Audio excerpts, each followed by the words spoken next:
Hmm. So let us start our today's topic. That is a very important topic, and it is effective mass of electron and concept of holes.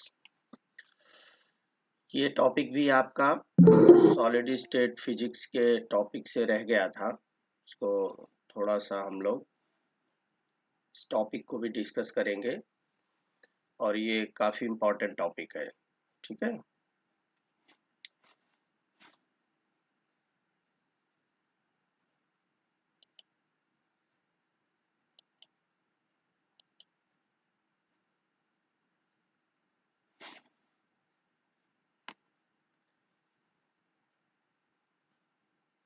तो in effective mass of electron and concept of whole,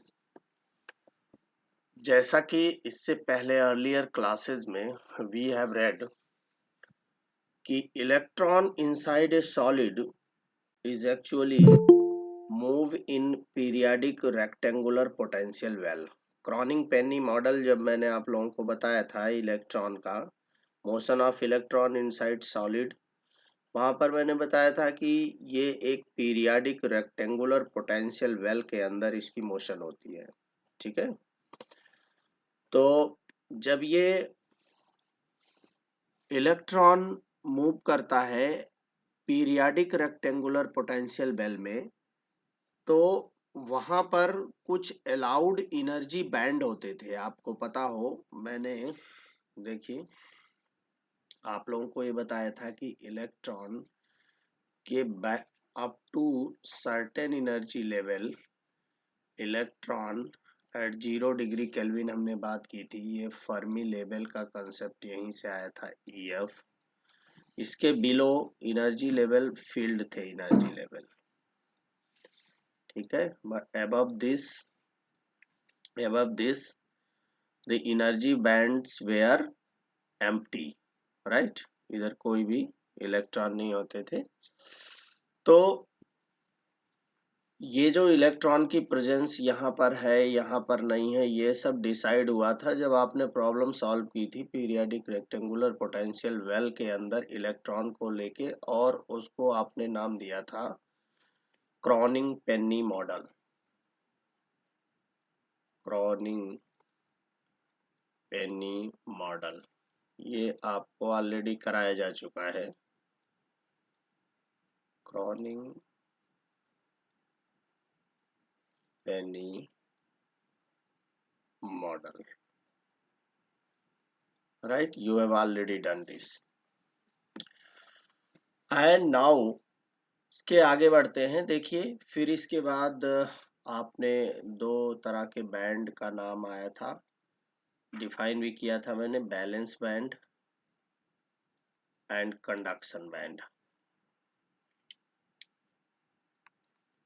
In between these two band there was the gap in the form of energy gap, right? Eg। और इसी Eg gap के magnitude पर depend करता है कि आपका solid किस type का है, whether solid is conductor metal, या फिर सेमी कंडक्टर, या फिर इंसुलेटर। ठीक है। ये इस पे डिपेंड करता। कोई ज्वाइन करना चाह रहे हैं? ये 1 मिनट, 2 मिनट।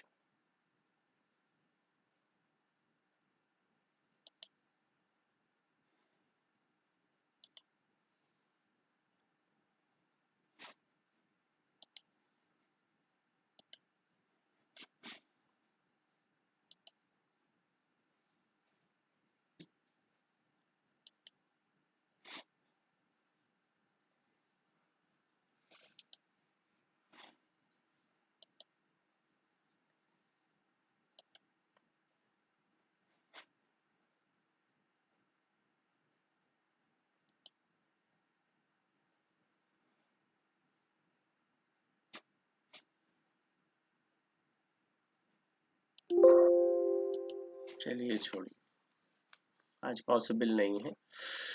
तो this is actually energy band gap between balance band and conduction band, ठीक है ना, this is called forbidden energy gap, this is forbidden energy gap.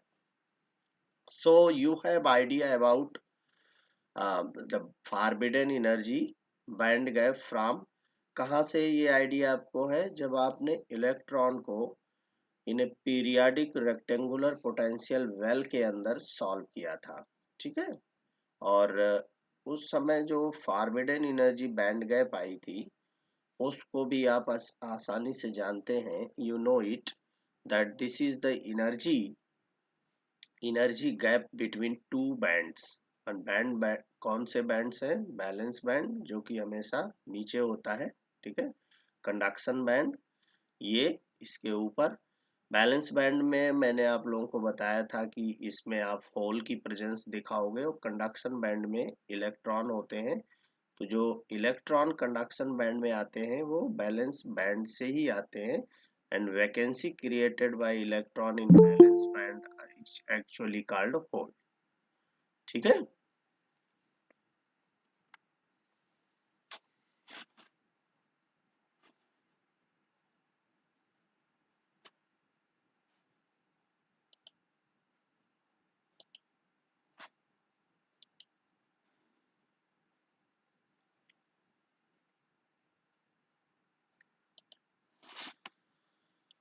तो vacancy created by electron, here it is called whole.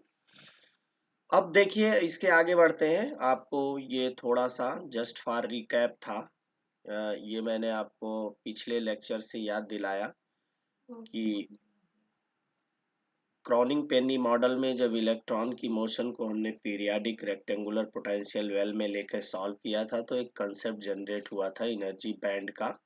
और उस energy band के concept, दो energy bands जो हुए थे बैलेंस और कंडक्शन बैंड, उनके बीच जो गैप था that was energy forbidden energy gap.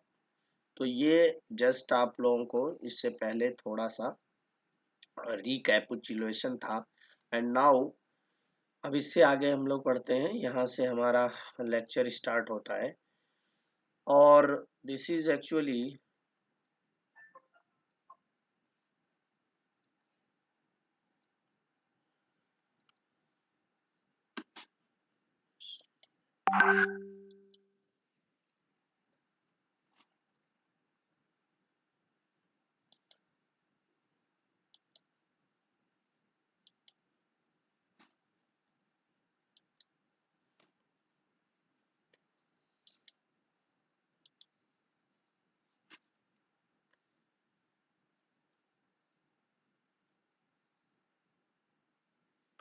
Yes.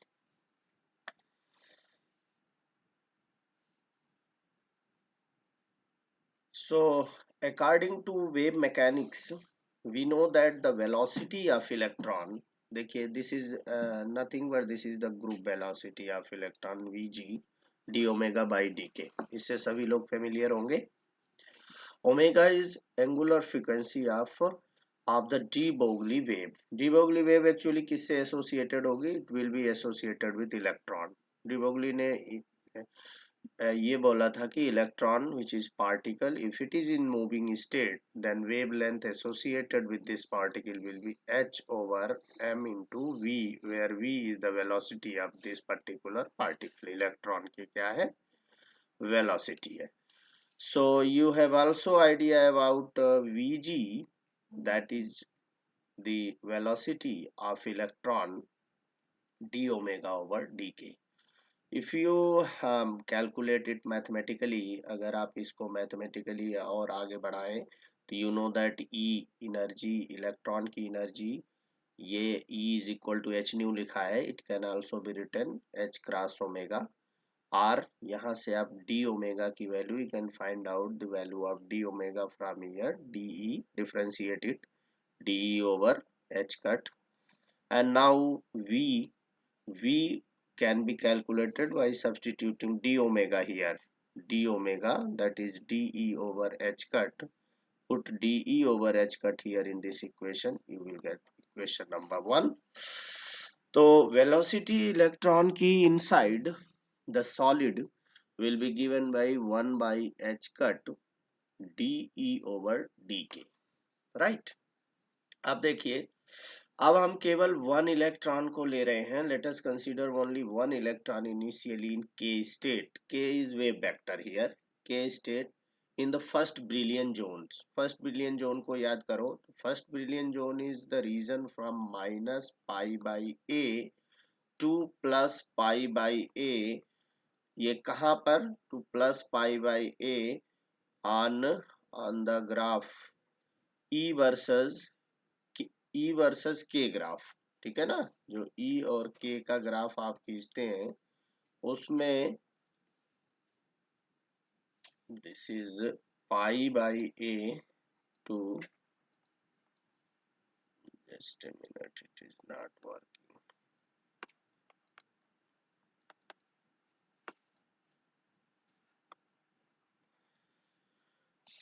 Minus pi by a to plus pi by a का वो रीजन जो, अगर आप energy versus k put energy on y axis and k on x axis, then you will get the reason between minus pi by a to plus pi by a। ये जो region होता है, this region is actually called first Brillouin zone, ठीक है।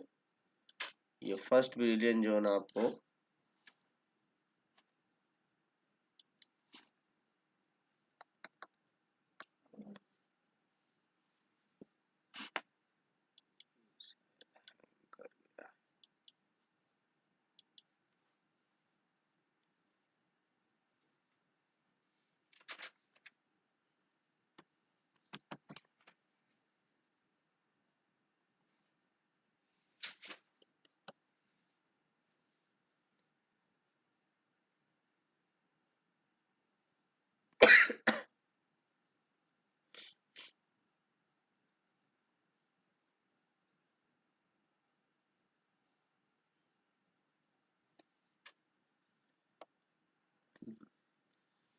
तो this is now see here कि अगर हम एक इलेक्ट्रॉन का केस लें और वो अपने के स्टेट के फर्स्ट ब्रिलियन जोन में अगर हो, और उसके बाद लेट अस कंसीडर दैट कि electron in region minus pi by a to plus pi by A,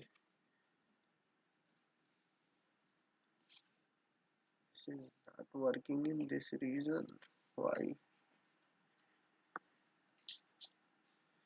Minus pi by a to plus pi by a, this is first brilliant zone on energy versus k graph, again not working,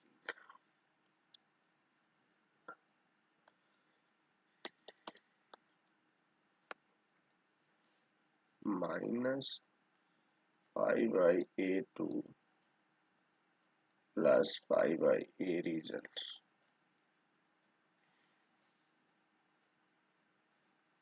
this is called first brilliant zone, ठीक है। इससे आगे बढ़ते हैं। अब late us consider एक external magnetic field sigma is applied on electron for a very short duration. इतने duration के लिए हम क्या करते हैं, ये कि इलेक्ट्रिक फील्ड अप्लाई कर रहे हैं of this sigma magnitude. Sigma magnitude का हम एक इलेक्ट्रिक फील्ड अप्लाई कर रहे हैं। तो आपको पता ही है कि जब इलेक्ट्रिक फील्ड इतना लगाओगे तो electron will displace because of E into epsilon amount of force will work on electron, ठीक है। इलेक्ट्रॉन पर इतना फोर्स लगेगा, ठीक है, Q into E, that is E into epsilon. कितने टाइम के लिए?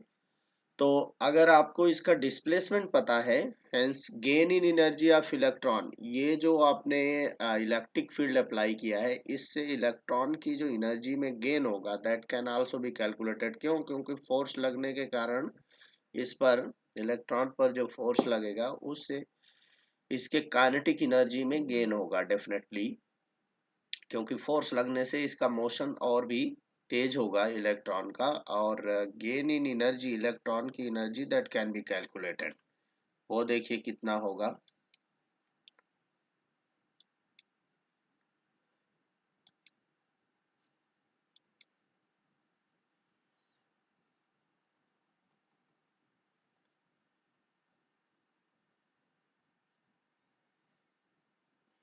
रिस्पॉन्ड जो है थोड़ा लेट कर रहा है, ठीक है। This is d E, d E that is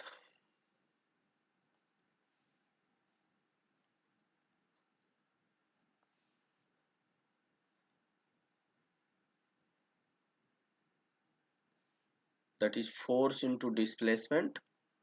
So this is the energy gained by electron and electron. So put the value of force. This is the force dE, E into epsilon and displacement V velocity से अगर delta t time तक force आपने electric field apply किया है तो this will be displacement definitely multiplied with, now put the value of v, v की value जो already आपने कैलकुलेट किया था कि सिंस v वाज एक्चुअली, देखिए v आपका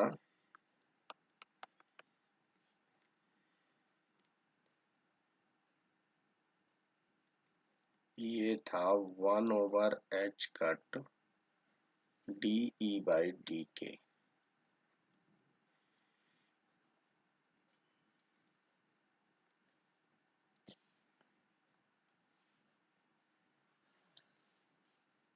right, D E by D K, again not working, D K, then you put this value here in this equation in place of v, फिर उसके बाद फिर मैथमेटिकल मैनिपुलेशन है। देखिए इसको D E by D के की वैल्यू, इसे आप डी ई बाई डी के, देखो डी ई इधर था, बाई डी के डिवाइड, इसको डी के से डिवाइड कर दीजिए, मल्टीप्लाई कर दीजिए, राइट हैंड साइड भी वही करना होगा आपको, you must have to divide it by, यह यहाँ पर left hand side, right hand side में करने की कोई जरूरत नहीं है क्योंकि mathematically you have done nothing, आपने कुछ नहीं किया है, डीके से इस फैक्टर में डिवाइड और मल्टीप्लाई कर दिया, ठीक है ना, मैथमेटिकल वैल्यू पर कोई फर्क नहीं पड़ेगा, बट लेकिन आपका पर्पस देखिए इक्वेशन और ज्यादा सॉल्व हो जाएगा। डी बाई डी के दोनों तरफ से cancel out, d k over d t it will be E into epsilon by h cut, ठीक है ना, put it equation number 2, v ये आपको ऑलरेडी पता है, यहां से you can find out acceleration, ठीक है, एक्सीलरेशन dv बाई dt, इसको अगेन डिफरेंशिएट कर दीजिए विद रिस्पेक्ट टू टाइम, तो double differentiation of this factor into again k is itself a function of time, dk over dt. Now see here, this is the expression for acceleration of electron, e epsilon h cut square d2e over dk2, right, इसको और solve करिए, you can put it mathematically like this, e epsilon divided by h cut square d2e over dk, equation number 3, इसको compare करिए, आपका ये equation होता है कि force, force is equal to ma and this must be equal to mass, this is mass of electron, ठीक है ना, if you take effective mass of electron, why effective mass of electron, because the mass which is actually आप ये मास जो है electron का मास basically ये constant नहीं होता है क्योंकि इलेक्ट्रॉन की जो वेलोसिटी होती है it is comparable to the velocity of light, so relativistic variation of mass is actually taken into consideration, so this mass is actually called effective mass, right, तो F is equal to ma equation से देखिए आप यहाँ पर force कैसा है, in electric field force electrostatic force है on charge amount T, then अगर इस इक्वेशन से आप कंपैरिजन करें इस इक्वेशन और इस इक्वेशन से, तो इन प्लेस ऑफ मास आप पाएंगे कि ये जो मास है ये इफेक्टिव मास इलेक्ट्रॉन का, इसकी mathematical value h cut square divided by d2e/dk2 आता है, ठीक है ना। ये किसके ऊपर डिपेंड करने लगता है, ये डिपेंड करता है आपका energy of the electron and wave vector, right. तो देन अब इसका कंक्लूजन होगा, एक्सप्लेनेशन होगा, मास का ये एक्सप्रेशन आपके लिए यहाँ पर देखिए, it is totally a new expression, it is written in terms of energy and wave vector. So when you calculate this value, इस मास की वैल्यू देखिए, let us move forward.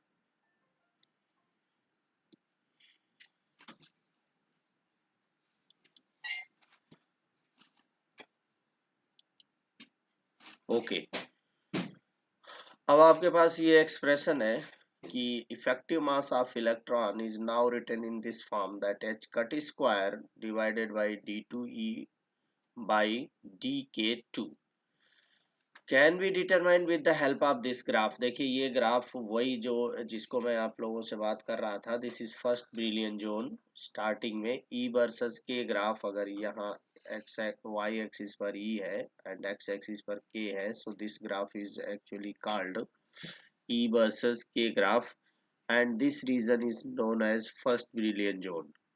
This is first brilliant zone. First brilliant zone. This is known as first brilliant zone.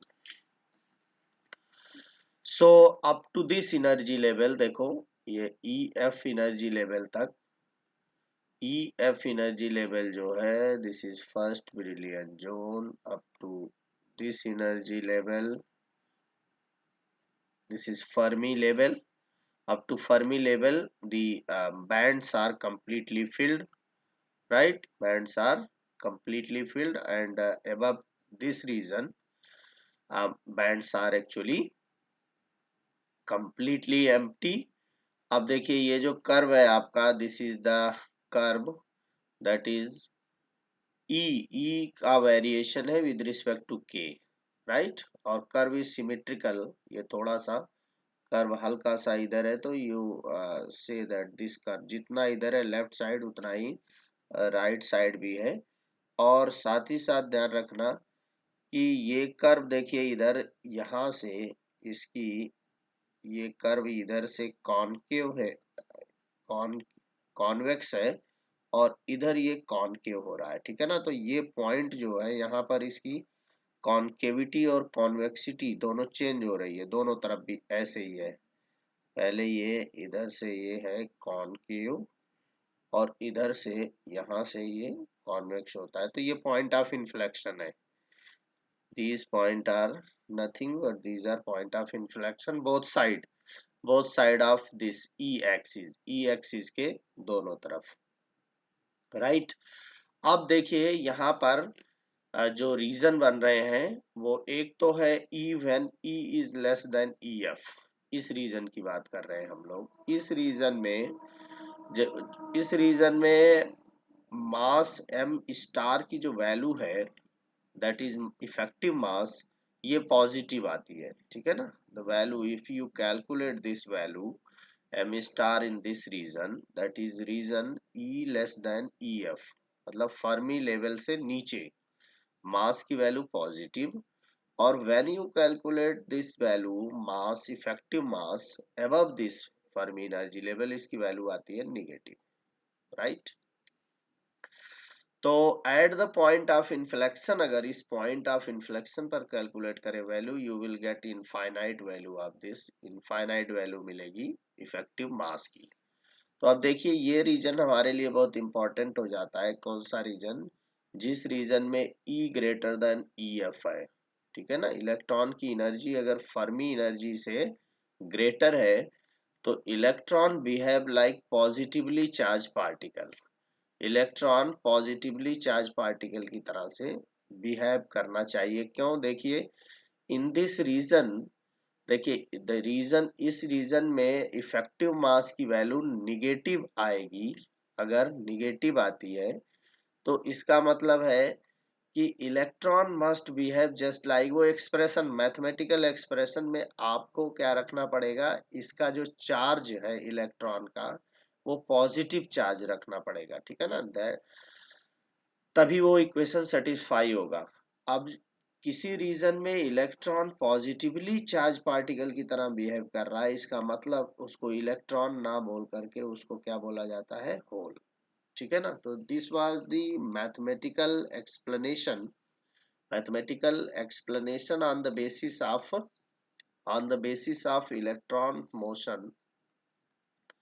electrons motion in periodic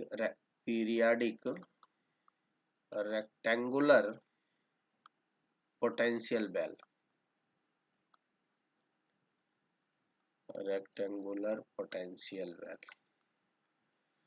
तो concept of whole जो है वो generate यहीं से हुआ है। ध्यान से इसे एक बार और मैं थोड़ा सा बता दे रहा हूं अगर ये क्लियर नहीं है तो।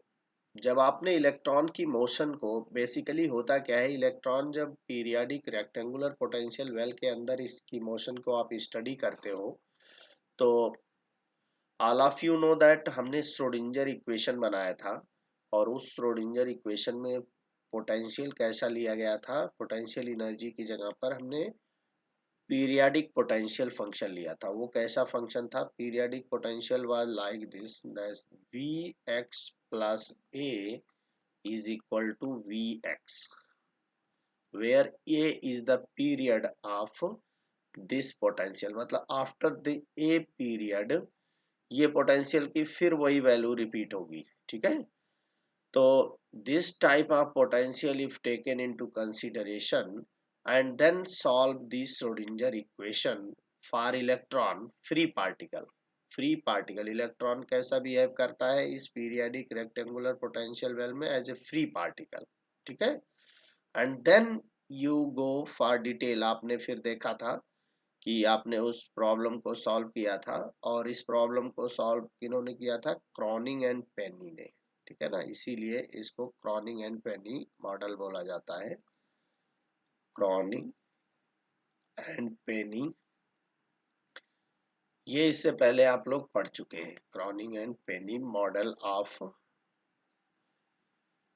Finally, when you solve this expression, you will get energy का expression with k के फॉर्म में energy का expression and you plot a graph between E and K, right?